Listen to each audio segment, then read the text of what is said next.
Hey there, and welcome to Crazy Pepper, the channel where drama sizzles and revenge burns hotter than ever. If you love jaw dropping twists, bold characters, and stories that keep you guessing till the end, you're in the right place. Subscribe and dive into gripping tales of betrayal, karma, and ultimate payback. Get ready for unforgettable moments and satisfying endings, only on Crazy Pepper. Hit that bell and let the drama begin. Absolutely nothing about my Tuesday night suggested I'd discover my wife was screwing a thief in our basement. But then again, life has a way of broadcasting its secrets if you know how to listen. My name is Alex Mercer, and I used to hunt people for a living. Not the badge and tool kind of hunting, the kind where corporations paid me obscene amounts to track down industrial spies, embezzlers, and the occasional executive who thought disappearing to the Caymans was a retirement plan. Radio frequency analysis was my specialty. Every electronic device leaves fingerprints in the electromagnetic spectrum, and I'd spent 15 years learning to read them, like a roadmap to other people's secrets. These days, I worked freelance security consulting from our converted basement in suburban Boston, while my wife Vivian ran a local charity called Hope Harbor Foundation. We'd been married 8 years, and until 3 weeks ago, I thought we were happy. Shows what a decade and a half of professional paranoia teaches you about your own life. The first anomaly appeared at 11:47 p.m. on a rain-soaked Tuesday. I was running my nightly RF sweep, old habits from the corporate espionage days, when I noticed a signal spike near our home Wi-Fi frequency. Clean, encrypted, expensive. The kind of signature that screamed high-end surveillance equipment or luxury smart device with military-grade security. I pulled up the spectrum analyzer on my monitor, watching the waterfall display cascade with colored interference patterns. Most of it was the usual suburban noise. Smart doorbells, wireless printers, the neighbor's baby monitor. But this signal was different. Precise, professional, and it was moving through my house. "Alex, are you coming to bed?" Vivian's voice drifted down the basement stairs, sweet and concerned. The same tone she'd used for 8 years when I got lost in my work. "5 more minutes," I called back, not taking my eyes off the screen. The signal had stopped moving. According to my equipment, it was now stationary in our kitchen. I heard voices upstairs. Vivian's laugh, light and musical. Then a deeper voice, male, unfamiliar. My wife had mentioned her new volunteer was stopping by to pick up some paperwork for tomorrow's board meeting. Some pro bono intern helping with payroll systems. The signal spiked again, stronger this time. I grabbed my portable RF detector and crept up the basement stairs, following the electromagnetic breadcrumbs. The device led me to our kitchen window, where I could see into the dining room without being spotted. Vivian stood near the kitchen island, talking to a man in his early 30s. Tall, lean, expensive haircut. He wore a navy blazer that probably cost more than my monthly equipment budget, and when he gestured while talking, light caught the face of his watch. I nearly dropped the RF detector. The watch was a Patek Philippe Nautilus, rose gold with the distinctive blue dial. I knew that watch, not the model, the specific timepiece. 2 years ago, I'd processed the theft report when it disappeared from a private collector in Newport. Value $42,000. The insurance company had hired my firm to track it, but the case went cold when the thief vanished into the European black market. My wife claimed her new assistant was a pro bono intern, helping with her charity. I didn't point out that the intern was wearing a $40,000 Patek Philippe Bois recognized from a high-value theft dossier I processed during my time in global security, but I made a mental note to start paying closer attention to the signals in my own house. The man, Ethan Vale, according to the business card Vivian had left on the counter, stayed for another 20 minutes. I watched from the shadows as they reviewed paperwork, their heads bent close together over spreadsheets and donor lists. Professional? Innocent. Except for the way Vivian's hand lingered on his arm when she laughed, and the way his eyes tracked her movements when he thought she wasn't looking. When Ethan left, the RF signal disappeared with him. I waited until I heard Vivian's footsteps on the stairs, then slipped back to my basement office. Time to do what I did best, follow the electronic trail. I pulled up everything I could find on Ethan Vale. Social media showed a carefully curated life of charity work and community service. LinkedIn listed him as a nonprofit technology consultant. Clean background, glowing recommendations, Perfect digital footprint. Too perfect. Real people leave messy digital trails. Ethan's online presence looked like it had been assembled by a professional identity cleaner. Every photo was professionally shot. Every recommendation used similar phrasing. Every social media post was scheduled and sanitized. I dug deeper, running his face through facial recognition databases I still had access to from my corporate security days. Nothing. Then I tried reverse engineering his digital footprint, looking for the seams where his false identity had been stitched together. There. A gap of 18 months, 3 years ago, where Ethan Vale simply didn't exist online. No posts, no check-ins, no digital activity, like he'd been erased from the internet, then carefully reconstructed. My phone buzzed with a text message. Vivian. Can't sleep, thinking about tomorrow's presentation. Ethan is such a godsend. He's helping me restructure the entire donor database. Don't wait up. XOXO. I glanced at the timestamp. 12:43 a.m. Then I checked my RF monitoring logs. Ethan's watch signal had returned to my house at 12:41 a.m. I've always believed that the best surveillance is the kind your targets never know exists. Corporate espionage taught me that people reveal their true selves when they think they're unobserved. So when I discovered my wife was lying about her midnight meeting with a man wearing stolen jewelry, I decided to give them the privacy they thought they had, while keeping a very close electronic eye on everything they did with it. Wednesday morning, I told Vivian I was driving to Hartford to meet a potential client. Instead, I spent 3 hours installing micro cameras in our basement, each one smaller than a shirt button and completely invisible unless you knew exactly where to look. Military surplus from my corporate days, powered by the house's electrical system and broadcasting on a frequency I controlled. The cameras covered every angle of my basement office, which doubled as Vivian's charity workspace when she needed to spread out financial documents. If she was really meeting Ethan for legitimate business, I'd see paperwork and professional discussion. If not, well, I'd see that too. I also upgraded our smart lock system, adding a secondary access log that only I could monitor. Every entry and exit would be timestamped and recorded, cross-referenced with my RF monitoring to track Ethan's watch. By Thursday evening, I was ready. I'll be working late tonight, Vivian announced over dinner, not quite meeting my eyes. The board presentation is tomorrow, and Ethan offered to help me run through the financial projections. That's nice of him, I said, cutting my steak with surgical precision, very dedicated for a volunteer. He really cares about the foundation's mission.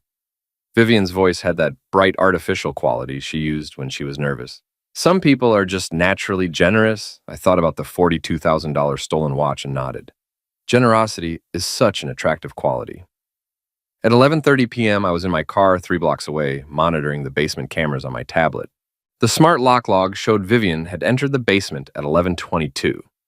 She'd arranged papers on my desk and dimmed the lights to create what I suppose she thought was a romantic atmosphere. At 11:47, the RF detector spiked. Ethan's watch was back. I watched on my tablet as the basement door opened and Ethan slipped inside. He moved like someone familiar with the space, someone who'd been there before. Vivian rose from behind the desk, and they embraced immediately. No paperwork was discussed. What followed was a 15-minute display that answered several questions about my marriage and raised several more about my wife's flexibility. They used my desk, my chair, and my coffee table in ways that would require professional cleaning. But the most interesting part came afterward, during what I suppose they thought was pillow talk. He suspects nothing, Vivian said, adjusting her blouse, while Ethan checked his stolen watch. Alex is so buried in his electronic toys, he wouldn't notice if I brought a marching band down here. Good, Ethan replied, straightening his expensive tie. Because we're going to need him distracted for at least 2 more weeks. The Cayman account should be fully loaded by then. Cayman account. That was new. You're sure the transfers won't be traced back to the foundation? Vivian's voice carried a note of worry. Baby, I've been moving money through charity accounts since before you knew what offshore banking was. By the time anyone notices the donations aren't reaching their intended destinations, we'll be sipping drinks on a beach somewhere warm. They were stealing from her charity. My wife wasn't just cheating on me. She was embezzling from an organization that fed homeless families and provided job training for recovering dependents. The woman I'd married, the woman who cried at commercials about rescued animals, was stealing money from people who had nothing. What about Alex? She asked. When we disappear, he'll ask questions. Ethan smiled, the kind of cold expression I'd seen on corporate criminals right before they destroyed evidence. That's the beautiful part. When the FBI investigates the missing funds, all the digital trails will point to your husband's computer. His security expertise will work against him. They'll assume he was sophisticated enough to cover his tracks, right up until he wasn't. My wife giggled, actually giggled. Poor Alex, he always said his paranoia would get him in trouble someday. They left separately, Vivian first, then Ethan 5 minutes later. I sat in my car for another hour, watching the rain streak across my windshield and processing what I'd learned. My wife was planning to steal $250,000 in charity funds, frame me for the theft, and disappear with a man who wore stolen watches like trophies.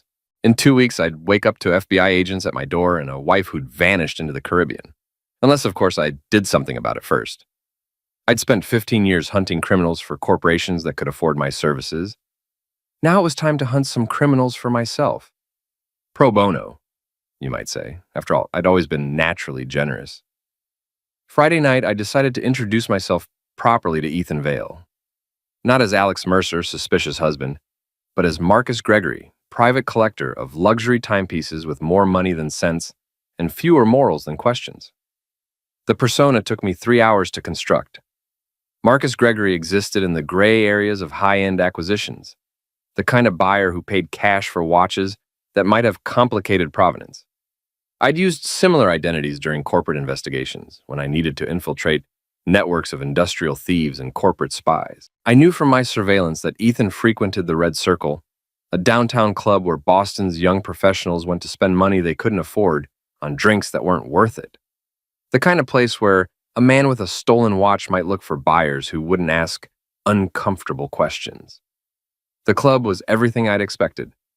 Too loud, too dark, and too crowded with people pretending to be more successful than they actually were. I found a spot at the bar, with clear sightlines to the main floor, and waited. Ethan arrived at 10:30, wearing the Patek Philippe and a confidence that suggested he'd never faced real consequences for anything in his life.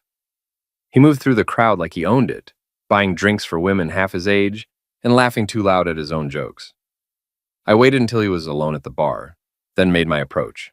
"Excuse me," I said, sliding onto the adjacent stool. "I couldn't help but notice your watch.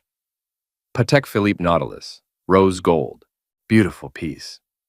Ethan glanced down at his wrist, then back at me with the calculating look of a hunter sizing up prey. "Thanks. It was a gift." "I'm sure it was. I'm Marcus Gregory." I extended my hand.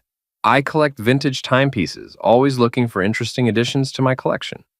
We shook hands, and I felt him evaluating me. Expensive suit, subtle jewelry, the kind of quiet confidence that suggested serious money. I'd played this role before. "Ethan Vale. Nice to meet you, Marcus." "Likewise. That particular model is quite rare. The blue dial variation especially. I don't suppose you'd ever consider selling it." Ethan's smile was pure hunter. "Everything's for sale at the right price." "Excellent. Perhaps we could discuss it somewhere quieter?" He led me through the crowd toward a VIP section in the back, where the music was marginally less deafening and the lighting was dim enough for private conversations. We settled into a corner booth, and Ethan signaled the waitress for another round. "So, Marcus, what kind of collection are we talking about?" "Eclectic. I'm particularly interested in pieces with interesting histories. Sometimes the story is more valuable than the watch itself." "Interesting histories," Ethan repeated, his smile widening. "I like that. This particular piece definitely has a story." "I'm sure it does. The question is whether it's a story I want to hear." We talked for 20 minutes, dancing around the transaction like professional criminals. Ethan was good. He never explicitly admitted the watch was stolen, but he made it clear that paperwork wouldn't be part of the sale. I played the role of a collector who valued discretion over documentation. Finally, I made my move. "I have to ask, I said, leaning closer. "This wouldn't happen to be the Newport piece, would it? The one that went missing from the Blackwood collection 2 years ago?" Ethan's expression didn't change, but I caught the slight tension in his shoulders. "I'm not sure what you mean." "Of course not. It's just that I have a very good memory for insurance reports. Occupational hazard of collecting in the gray market. You develop an eye for pieces that might have complicated provenance. And if it were, hypothetically, it would be worth considerably more to the right buyer. Someone who appreciated the craftsmanship and didn't ask questions about previous ownership. Ethan relaxed slightly. Hypothetically, what kind of number are we talking about? For a piece of that caliber, with that kind of story, 30,000, cash. It was a lowball offer, but high enough to keep him interested.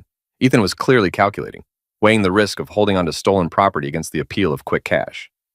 That's an interesting proposition, Marcus, but I'd need some assurance that you're serious and discreet. Of course. Perhaps you'd like to see some references? I work with several collectors who value privacy. I pulled out my phone and showed him a contact list I'd prepared. Fake names with real phone numbers that would route to voicemail boxes I controlled. The kind of professional touches that separated real criminals from amateurs. Ethan studied the list, then looked back at me. You know what, Marcus? I think we might be able to do business, but not here. Too many eyes and ears.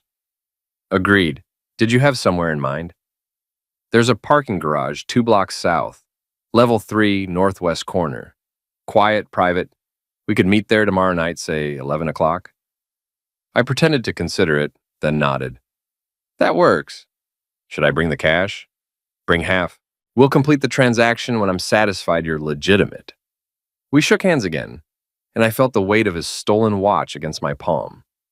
Tomorrow night, Ethan Vale was going to learn that some collectors were more dangerous than others, and that some stories ended with consequences. Saturday night, I arrived at the parking garage 30 minutes early and spent the time preparing for a conversation that Ethan Vale would remember for the rest of his considerably shortened criminal career. The third level was perfect for what I had in mind. Isolated, poorly lit, with concrete walls that would contain sound and security cameras that hadn't worked in months. I'd scouted the location that afternoon, noting exit routes and blind spots. Old habits from my corporate security days when preparation meant the difference between successful surveillance and blown cover. I positioned myself behind a concrete pillar with clear sightlines to the northwest corner, my tablet displaying the RF monitoring app that tracked Ethan's stolen watch. At 10:55, the signal appeared on the garage's lower level, moving steadily upward. Ethan emerged from the stairwell at exactly 11 o'clock, looking around nervously. He'd dressed down for the occasion, jeans and a leather jacket instead of his usual expensive suits. But the Patek Philippe still gleamed on his wrist like a $42,000 beacon. I waited until he reached the designated corner, then stepped out from behind the pillar. Punctual, I appreciate that in a business partner. Ethan spun around, his hand moving instinctively toward his jacket pocket. Marcus, you're early. Professional habit. I like to understand my environment before conducting business. Smart. Did you bring the money? I patted the briefcase in my left hand. 15,000 as agreed. Did you bring the merchandise? Ethan held up his wrist, the watch catching the dim overhead lighting. Right here, but I want to see the cash first. Of course. I set the briefcase on the hood of a nearby car and opened it, revealing neat stacks of bills. Prop money from a corporate training exercise, but convincing enough in low light. Ethan stepped closer to examine it, and I made my move. Before we proceed, I said, closing the briefcase, I have a question about your business model. What kind of question? The kind that involves stealing from charities. Ethan froze, his hand halfway to the briefcase. In the silence that followed, I could hear the distant hum of traffic and the steady drip of water from a broken pipe somewhere in the darkness. I'm sorry, what? Hope Harbor Foundation. Your girlfriend, Vivian Mercer. The $250,000 you're planning to steal from homeless families and recovering dependents. Ethan's face went through several interesting expressions. Confusion, recognition, and finally fear. Who the hell are you? I'm Alex Mercer, Vivian's husband, and you're the amateur criminal who's been screwing my wife and planning to frame me for embezzlement. He reached into his jacket pocket. But I was faster. 15 years of corporate security work had taught me to read body language and anticipate violence. I grabbed his wrist and twisted, hearing him grunt in pain as whatever he'd been reaching for clattered across the concrete. A knife, of course, because amateur criminals always thought weapons made them dangerous. Here's what's going to happen, I said, maintaining my grip on his wrist. You're going to tell me everything about your little scheme, account numbers, transfer schedules, how you plan to frame me, everything. Go to hell. I twisted his wrist harder, feeling the bones grind together. I spent 15 years hunting people like you for corporations that paid me very well to be creative about information extraction. You can talk to me here, or you can talk to the FBI when I hand them the surveillance footage of you and my wife planning to steal charity funds. You're bluffing. You don't have surveillance footage. I pulled out my tablet with my free hand and showed him the video from Thursday night. His face went pale as he watched himself and Vivian discussing the Cayman account and their plan to frame me. I have 47 minutes of high-definition video and crystal-clear audio. Want to see the part where you talk about destroying evidence? Or should we skip to the part where my wife laughs about me going to prison? Ethan sagged against the car, the fight going out of him. What do you want? I want you to understand that you picked the wrong mark. I want you to realize that the man you thought you were framing used to hunt criminals professionally, and I want you to know that your little game is over. You can't prove anything, and that footage won't hold up in court. You're right, it won't, because I'm not going to court. I released his wrist and stepped back, watching him rub the circulation back into his hand. I'm going to do something much worse. I'm going to destroy you the same way I used to destroy corporate criminals, systematically, professionally, and so thoroughly that you'll wish I just called the FBI. You're crazy. No, Ethan, I'm experienced. There's a difference. I picked up the briefcase and started walking toward the stairwell, then paused and looked back. One more thing. That watch you're wearing? It was stolen from the Blackwood collection in Newport 2 years ago. I have the insurance documentation and the serial numbers. When the police arrest you, and they will arrest you, make sure you mention that you've been wearing stolen property. It'll help establish a pattern of criminal behavior. I left him standing in the parking garage, staring at the watch on his wrist, like it had suddenly turned into a venomous snake. As I walked to my car, I was already planning the next phase of Ethan Vale's education in the consequences of crossing a professional paranoid. Some lessons I'd learned were best taught through experience. Monday morning, I began the systematic destruction of Ethan Vale's carefully constructed life, not through violence or dramatic confrontation, but through the patient application of professional skills that corporations had paid me handsomely to develop. Social engineering, they called it in the security business. The art of manipulating human psychology to achieve specific objectives. I'd used it to expose industrial spies, uncover embezzlement schemes, and trace stolen intellectual property through networks of corporate criminals. Now I was going to use it to dismantle a charity thief and his accomplice. My first target was Naomi Phillips, Vivian's assistant at Hope Harbor Foundation. Naomi was the kind of person who knew everyone's business and loved sharing it with anyone who'd listen. She was also, according to my research, having an affair with her married neighbor and skimming small amounts from the office petty cash fund. Perfect leverage material. I called the foundation office at 10 a.m. when I knew Vivian would be at her weekly board meeting. Hope Harbor Foundation, this is Naomi. Naomi, this is Detective Sullivan with the Boston Police Fraud Division. I'd practiced the voice. Authoritative, but not aggressive, official, but approachable. I'm calling about some irregularities we've noticed in your organization's financial records. Irregularities? What kind of irregularities? Nothing that necessarily involves the foundation directly. We're investigating a pattern of charity fraud in the Boston area, and your organization came up in our database cross-reference. Probably just a coincidence, but we need to verify some information. I could hear her breathing quicken. What kind of information? Personnel records, mainly. We're particularly interested in any new employees or volunteers who might have access to financial systems. Anyone hired in the last 6 months?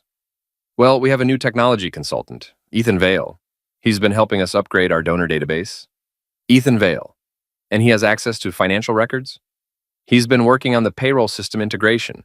Mrs. Mercer said he was very qualified. I'm sure she did. Naomi, I need to ask you something in confidence. Have you noticed anything unusual about Mr. Vale's behavior? Anything that seemed inconsistent with normal volunteer activities? There was a long pause. I'm not sure I should be discussing this over the phone. I understand your concern, but if there's fraud involved, we need to move quickly to protect the foundation's assets.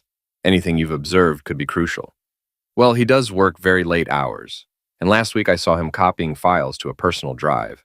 When I asked about it, he said Mrs. Mercer had authorized it for backup purposes. Did you verify that with Mrs. Mercer? Oh, I assumed it was legitimate. Of course you did. Naomi, I need you to do something for me, and it's very important that you don't discuss this with anyone else until our investigation is complete. Can you do that? Yes, of course. I need you to monitor Mr. Vale's access to your computer systems. Note what files he accesses, what times he's in the office, who he meets with. Don't confront him or change your behavior. Just observe and document. Can you do that? Yes, Detective. Should I be worried about my job?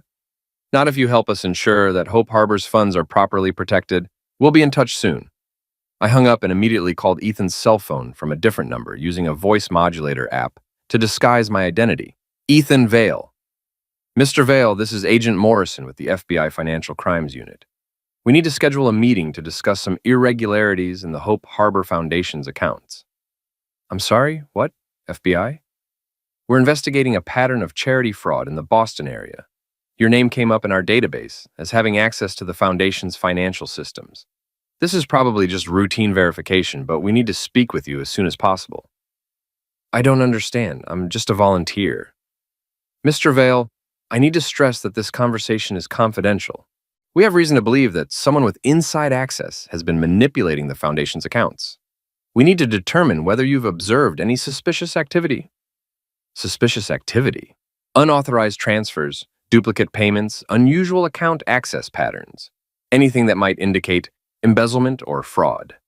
I could hear him breathing heavily. I haven't noticed anything like that. Good, but we still need to meet in person to go over the technical details. Are you available this afternoon? This afternoon, Yes, I suppose so. Excellent. Federal Building, downtown, room 847, 2 o'clock. Bring any documentation you have regarding your work with the Foundation's computer systems. Should I bring a lawyer? That's your choice, Mr. Vale. But I should mention that cooperation with our investigation could be very beneficial if we discover that crimes have been committed. I hung up and checked my watch. Ethan now had 4 hours to panic, make mistakes, and possibly contact my wife with news that would disrupt their carefully laid plans. Phase 1 of their education was complete. Time to move to Phase 2. By Tuesday afternoon, Ethan Vale was learning that paranoia was a communicable disease, and I was a very effective carrier. My morning surveillance showed him arriving at the Hope Harbor Foundation office at 8:30 a.m., 90 minutes earlier than usual. He spent the next 3 hours frantically deleting files from the computer system while Naomi watched from her desk, dutifully documenting everything as Detective Sullivan had requested. At 11:45, Ethan's phone rang. I was monitoring his communications through a cellular intercept device I'd acquired during my corporate security days. Technically illegal, but I'd learned to prioritize effectiveness over legality when dealing with criminals. Ethan, what the hell is going on? Vivian's voice was tight with barely controlled panic. Naomi just told me the police called asking about financial irregularities. It's worse than that. The FBI wants to meet with me this afternoon. The FBI? How's that possible? We haven't moved any money yet. I don't know, but someone's been watching us. They know about the computer access. They know about the late-night meetings. Vivian, I think we need to disappear. Now. We can't disappear. The Cayman account isn't ready, and I can't access the foundation funds without triggering the board's oversight protocols. We need 2 more weeks. We might not have 2 more weeks. There was a long pause before Vivian spoke again. Do you think Alex suspects something? Your husband? No way. The guy spends all day staring at computer screens in his basement. He wouldn't notice if we held the charity auction in his living room. I smiled at that assessment. It was always satisfying when criminals underestimated their opposition. Then how did the FBI find out?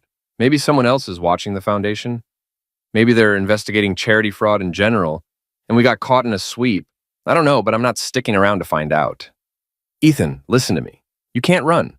If you disappear now, it'll look like an admission of guilt. Go to the meeting, act surprised. Play the innocent volunteer who's shocked to learn about potential fraud. If they had real evidence, they would have arrested you already. What if they ask about the deleted files? What deleted files? You've been helping modernize our database system. Old files get archived or deleted as part of a normal system maintenance. You were just doing your job. Ethan was quiet for a moment. You really think we can bluff our way through this? I think we don't have a choice. But Ethan, after this blows over, we accelerate the timeline. I want to be on a beach in 2 weeks, not 2 months. Agreed. I'll call you after the FBI meeting. They hung up, and I spent the next hour preparing for Ethan's visit to the federal building. Of course, there was no Agent Morrison, no Room 847, and no FBI investigation. But there was a very realistic-looking federal office building with a very confusing directory system and several hours of bureaucratic runaround that would leave Ethan more paranoid than ever. At 2:15 p.m., I received a text message from a number I didn't recognize. Morrison's office is empty. Security says no FBI agents on this floor. What kind of game are you playing? I smiled and typed back, the kind where you lose, Mr. Vale. Enjoy looking over your shoulder. He tried calling the number, but I'd already disabled it. By evening, Ethan was calling Vivian every 30 minutes, each conversation more frantic than the last. I listened to them spiral into mutual recrimination and desperate contingency planning, their carefully orchestrated scheme falling apart under the pressure of imaginary federal surveillance. Wednesday morning brought a new development. Naomi called in sick, claiming food poisoning, but actually meeting with a real detective, one I'd anonymously tipped off about potential charity fraud at Hope Harbor Foundation. I'd provided just enough legitimate evidence to trigger an actual investigation, complete with real FBI involvement and genuine federal interest in the foundation's financial records. By Wednesday afternoon, Vivian was dealing with real federal agents asking real questions about her organization's accounting practices. The irony was delicious. My fake investigation had triggered a real one, and now they were facing actual federal scrutiny while believing it was all an elaborate setup. Thursday evening, I monitored another panicked phone call between my wife and her accomplice. They're freezing the accounts, Vivian whispered, her voice tight with desperation. All of them. The FBI has issued a temporary restraining order on all foundation assets pending their investigation. How long will that take? Weeks, maybe months. Ethan, we're trapped. We can't access the money. We can't leave town without looking guilty, and we can't explain why you've been deleting files from our computer system.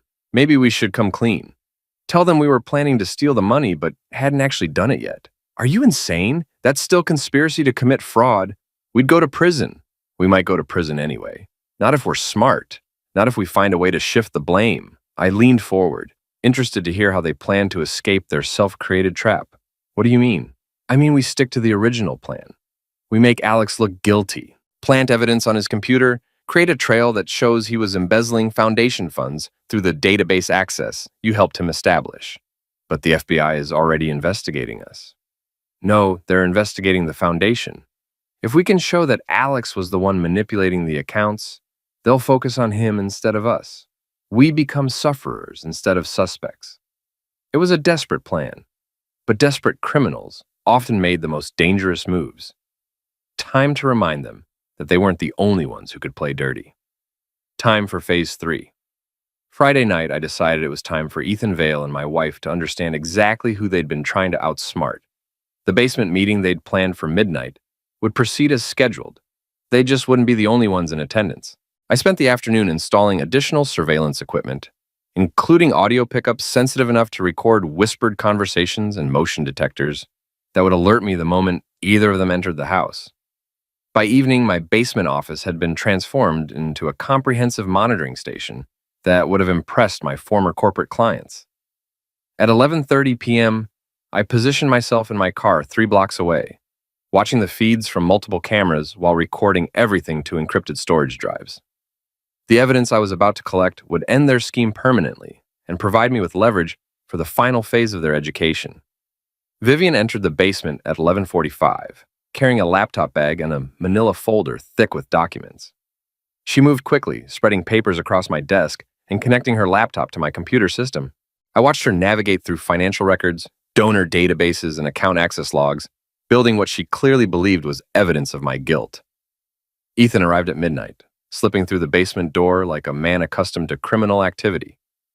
He carried a briefcase and wore latex gloves, a professional touch that suggested he'd done this kind of evidence planting before. "Did you bring the files?" Vivian asked without preamble. "Everything we discussed. Bank routing numbers, transfer authorizations, account access logs. All of it points to Alex as the source of the unauthorized transactions." "Good. Help me upload these to his computer. We need it to look like he's been planning this for months." I watched them work together, planting fabricated evidence on my own system while discussing the timeline of their frame-up. It was a masterclass in criminal conspiracy, and they were providing me with high-definition video evidence of every detail. What about the FBI investigation? Ethan asked while copying files to my hard drive. That actually works in our favor. When they analyze Alex's computer, they'll find all this evidence. The investigation will shift focus to him, and we'll be cleared as innocent sufferers. You really think they'll buy it? Alex is a security expert. He has the knowledge and access to pull off sophisticated financial fraud. The FBI will assume he was clever enough to cover his tracks until we discovered his scheme and reported it. And when do we report it? Tomorrow morning. I'll call the FBI and tell them I discovered suspicious files on Alex's computer. I'll play the shocked wife who can't believe her husband would steal from charity. They worked for another hour, constructing an elaborate digital trail that painted me as a calculating embezzler who'd been systematically stealing from Hope Harbor Foundation. It was actually impressive work. If I hadn't been recording their entire conversation, the evidence might have been convincing. At 1:30 a.m., they finished their work and began discussing escape plans. The FBI will probably arrest Alex within 48 hours, Vivian said, packing up her laptop. Once he's in custody, we wait a few weeks for things to settle down, then quietly liquidate what assets we can access and disappear. What about the foundation accounts? They're still frozen. We'll have to write those off. But Alex has personal accounts we can access, and I can liquidate some of our joint assets before the FBI thinks to freeze them. How much are we talking about? Maybe 200,000. Not what we originally planned, but enough to start over somewhere warm. I smiled in the darkness. They were planning to steal my personal savings after framing me for crimes they'd committed. The audacity was almost admirable. Vivian, are you sure about this? Once we accuse Alex, there's no going back. I'm sure. Alex is too trusting, too naive. He never suspected anything, and he'll never see this coming. By the time he realizes what's happening, we'll be gone, and he'll be facing federal charges. And you're okay with sending your own husband to prison? My husband is a paranoid recluse who spends more time talking to his computers than to me. I stopped feeling guilty about Alex a long time ago. That was the moment I realized my marriage had been over long before I discovered the affair. Vivian hadn't just betrayed me. She'd been planning my destruction with the cold calculation of a professional criminal. Time to show her what a real professional looked like. At 2 a.m., after they'd both left, I entered my basement and began the process of documenting everything they'd planted on my computer. I copied their fabricated evidence to secure drives, cross-referenced it with the surveillance footage, and prepared a comprehensive report that would demonstrate exactly how they'd attempted to frame me. Then I began planning their final lesson in the consequences of underestimating a security professional. Some educations, I'd learned, required very personal attention. Saturday morning, I woke up to find my wife making breakfast and humming cheerfully while she scrambled eggs. The same woman who'd spent the previous night planting evidence to send me to federal prison was now asking if I wanted orange juice with my coffee. You're in a good mood, I observed, sitting down at the kitchen table. It's a beautiful day, Vivian replied, not meeting my eyes. I thought we could spend some time together, maybe drive up to the coast. That sounds nice. But don't you have foundation work to catch up on? I know the FBI investigation has been stressful. She stiffened slightly. How did you know about the FBI investigation? Naomi mentioned it when she called yesterday. She seemed pretty worried about the foundation's reputation. Oh, yes, it's been difficult. But I'm sure they'll realize it's just a misunderstanding. I nodded sympathetically. I'm sure they will. These federal investigations can be very thorough. They probably analyze every computer, every financial record, every communication. Must be nerve-wracking for everyone involved. Vivian's hand trembled slightly as she poured orange juice. I suppose, but we have nothing to hide. Of course not. We ate breakfast in relative silence, Vivian checking her phone every few minutes while I read the newspaper and planned the conversation we'd be having very soon. At 10:30, her phone rang. Hello? Yes, this is Vivian Mercer. Her face went pale as she listened to the caller. I see. Yes, I can be there in an hour. No, I don't need an attorney. I'm happy to cooperate. She hung up and turned to me with an expression of carefully manufactured concern. That was the FBI.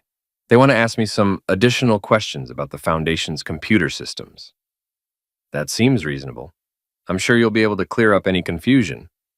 Alex, there's something I need to tell you. Something I discovered last night that I probably should have mentioned sooner. Here it comes, I thought.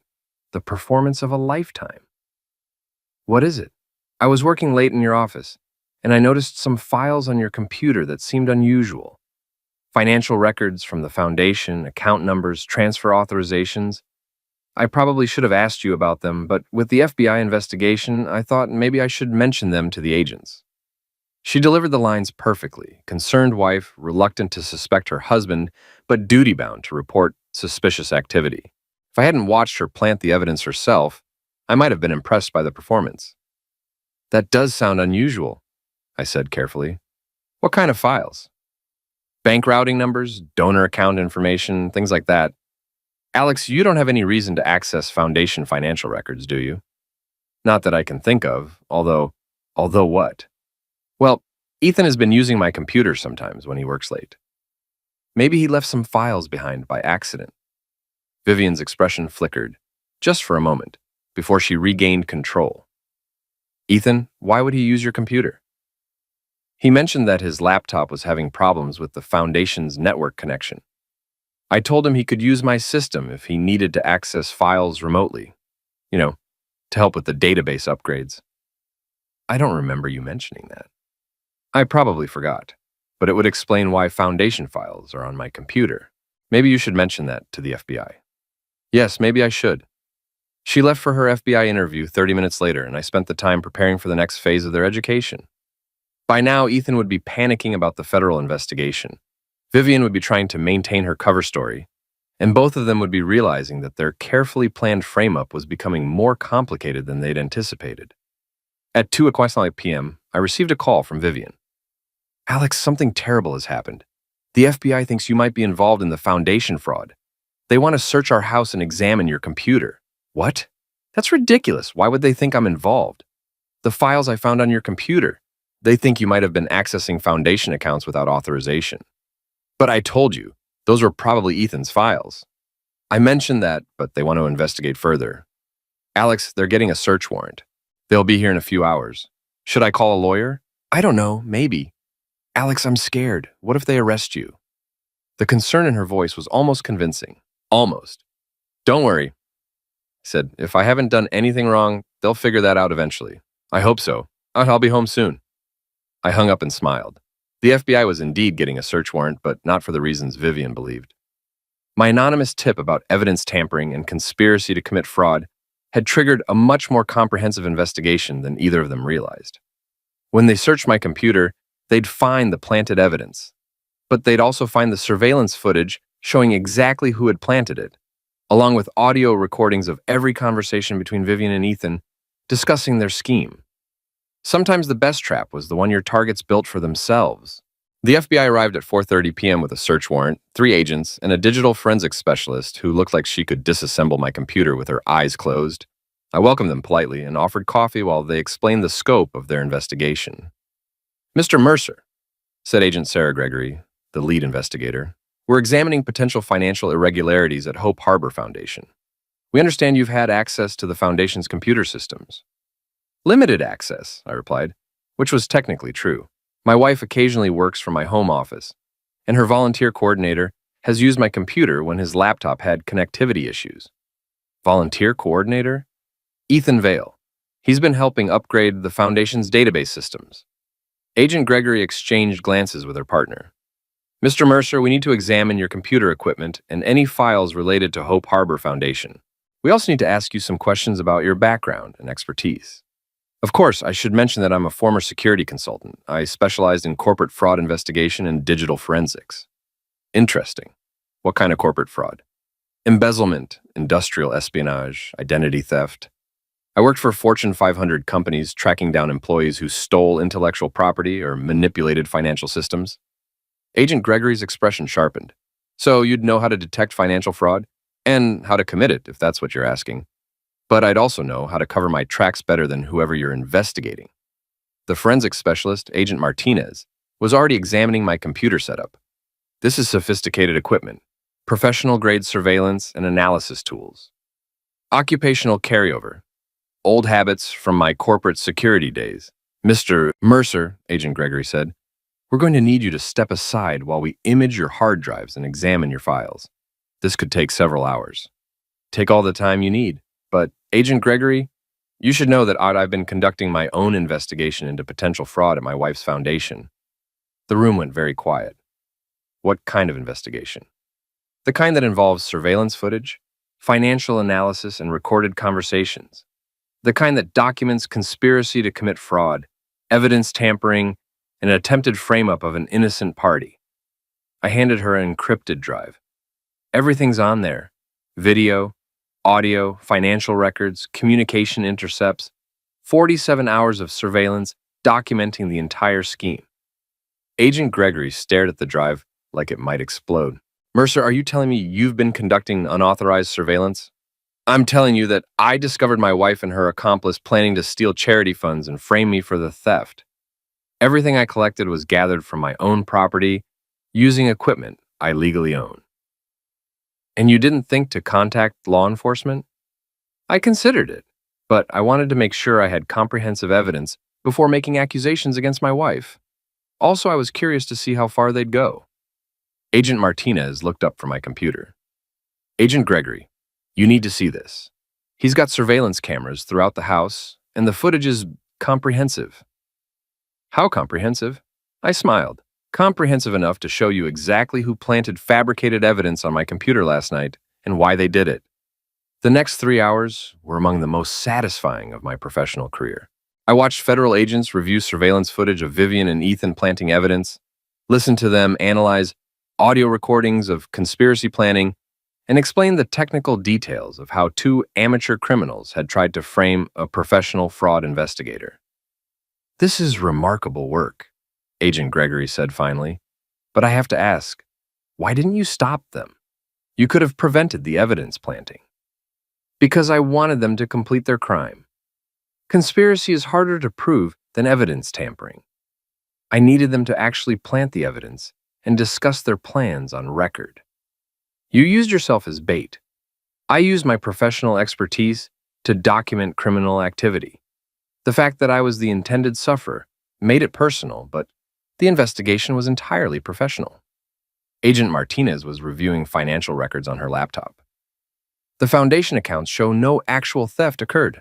They were planning to steal, but the federal investigation froze the accounts before they could access them. Correct. But they did steal from my personal accounts after planting evidence on my computer. Check the bank records from this morning. Agent Gregory pulled out her phone. We're going to need to bring in your wife and Mr. Vale for questioning. I assumed you would. Agent Gregory, there's one more thing you should know. What's that? Ethan Vale is wearing a stolen Patek Philippe watch worth $42,000. It was taken from the Blackwood collection in Newport 2 years ago. I have the insurance documentation and serial numbers. You've been busy, Mr. Mercer. I've been thorough. In my experience, criminals rarely limit themselves to one type of crime. If you're stealing from charities, you're probably stealing other things too. By 8 p.m., federal agents were arresting Vivian at the Hope Harbor Foundation office and Ethan at his apartment. Both were charged with conspiracy to commit fraud, evidence tampering, theft of personal property, and possession of stolen goods. I watched the arrests from my living room, sipping coffee and reviewing the surveillance footage that had documented their entire scheme. Tomorrow, I'd file for divorce and begin the process of rebuilding my life without a wife who'd tried to send me to federal prison. Tonight, I was simply enjoying the satisfaction of a job well done. Some investigations, I'd learned, were worth conducting pro bono. 3 weeks later, I sat in a downtown restaurant watching Ethan Vale through the window as federal marshals escorted him from the courthouse in handcuffs. His bail had been revoked after prosecutors discovered he'd been using multiple false identities and had outstanding warrants in 2 other states. The stolen Patek Philippe was long gone, seized as evidence along with his other assets. He'd traded a $42,000 watch for a federal prison sentence and the kind of legal bills that would bankrupt him for decades. My phone buzzed with a text message from Agent Gregory. Vale pled guilty to all charges. 15 years federal, no parole. Thought you'd want to know. I typed back, what about my wife? Trial starts next month. Her attorney is pushing for a plea deal, but the evidence is overwhelming. She's looking at 8 to 10 years. I put my phone away and finished my coffee. Vivian had spent the last 3 weeks in federal detention, her bail denied after prosecutors argued she was a flight risk. Her charity was under federal oversight, her assets were frozen, and her reputation was destroyed beyond repair. The irony wasn't lost on me. She'd planned to frame me for embezzlement and disappear to the Caribbean with stolen charity funds. Instead, she was facing a decade in federal prison while I was free to rebuild my life however I chose. My phone rang. Unknown number. Hello? Alex, it's Naomi from the foundation. Naomi, how are you holding up? It's been difficult. The FBI questioned me for hours about Mrs. Mercer and Ethan. I had no idea they were planning anything like this. Of course you didn't. You were just doing your job. Alex, I wanted to thank you. Agent Gregory told me that your investigation probably saved the foundation from losing everything. If they'd succeeded in stealing the money and framing you, it would have destroyed us. I'm glad I could help. There's something else. The board is looking for a new director, someone with security experience who can help rebuild trust with our donors. The salary isn't much, but it's honest work helping people who really need it. I considered the offer. Running a charity would be different from corporate security consulting, but it might be exactly the kind of change I needed. Send me the details, I said. I'm interested. After hanging up, I drove home to the house that was now entirely mine. The basement office where Vivian had planned my destruction was being converted into a legitimate workspace where I could help rebuild the organization she'd tried to destroy. The surveillance equipment was gone, replaced with normal office furniture and a coffee machine that actually worked. The hidden cameras had been removed, the RF monitoring equipment packed away. I no longer needed to watch for threats in my own home. That evening, I received one final communication from my soon-to-be ex-wife. A letter delivered through her attorney, handwritten on Federal Detention Center stationery. Alex, it began, I know you'll never forgive me for what I tried to do. I don't expect you to, but I need you to know that I never meant for things to go this far. Ethan convinced me that we could take the money and disappear without anyone getting hurt. I didn't realize he was planning to frame you until it was too late to stop. I smiled at that. Even facing federal prison, Vivian was still lying. The surveillance footage clearly showed her suggesting the frame-up and planning the evidence planting. She hadn't been manipulated by Ethan. She'd been an enthusiastic partner in every aspect of their scheme. I know you must hate me, the letter continued. But please remember that we were happy once, before Ethan, before the foundation, before everything went wrong. I hope someday you can remember the good times without hating me for how it ended. The letter was signed, Love Always, Vivian, with a small heart drawn next to her signature, the same heart she'd been drawing on notes and cards for 8 years of marriage. I folded the letter carefully and filed it with the rest of the evidence from my investigation. Someday, when federal prosecutors needed additional documentation of her manipulative behavior, it might prove useful. Then I poured myself a drink and sat on my back porch, watching the sunset and thinking about the future. Tomorrow, I'd start work as the new director of Hope Harbor Foundation, helping rebuild an organization dedicated to helping people who'd lost everything. It seemed like appropriate work for a man who'd lost everything himself and found a way to build something better from the wreckage. 6 months later, the foundation was thriving under new management. We'd recovered the stolen funds, rebuilt donor trust, and expanded our programs to serve twice as many families as before.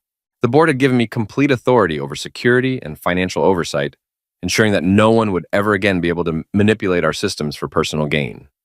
Vivian was serving her sentence at a federal facility in Pennsylvania, her appeals exhausted and her parole eligibility still years away.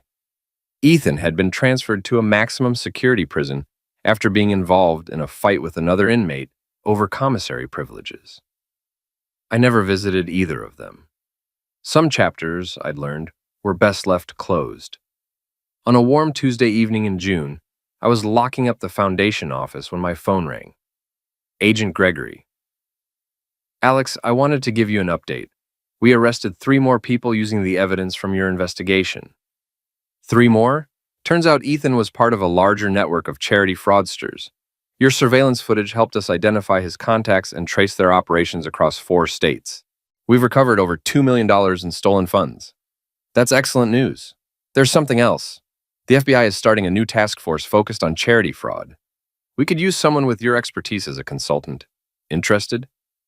I looked back at the foundation office, where the lights were still on in the volunteer coordinator's workspace. Good people doing honest work to help families rebuild their lives after losing everything. I'm interested, I said, but I have conditions. What kind of conditions? I want to keep running Hope Harbor Foundation. The consulting work would have to be part-time, and I won't relocate. That could work. You'd be perfect for training other investigators in financial surveillance techniques. Then let's talk details. I hung up and walked to my car, thinking about the strange turns life could take. A year ago, I'd been a paranoid security consultant with a failing marriage and a basement full of surveillance equipment. Now I was running a successful charity and consulting for the FBI on cases involving the exact type of criminals who'd tried to destroy my life. Sometimes, I reflected, the best revenge was simply living well and helping others do the same. As I drove home through the quiet streets of suburban Boston, I realized I was genuinely happy for the first time in years. The paranoia was gone, replaced by purpose. The surveillance equipment was packed away, replaced by trust in the good people I worked with every day. My wife had tried to destroy me and ended up destroying herself instead. Her accomplice had traded his stolen luxury for a federal prison cell. And I'd discovered that helping people rebuild their lives was infinitely more satisfying than hunting criminals for corporate clients. Justice, I'd learned, sometimes wore the most unexpected disguises.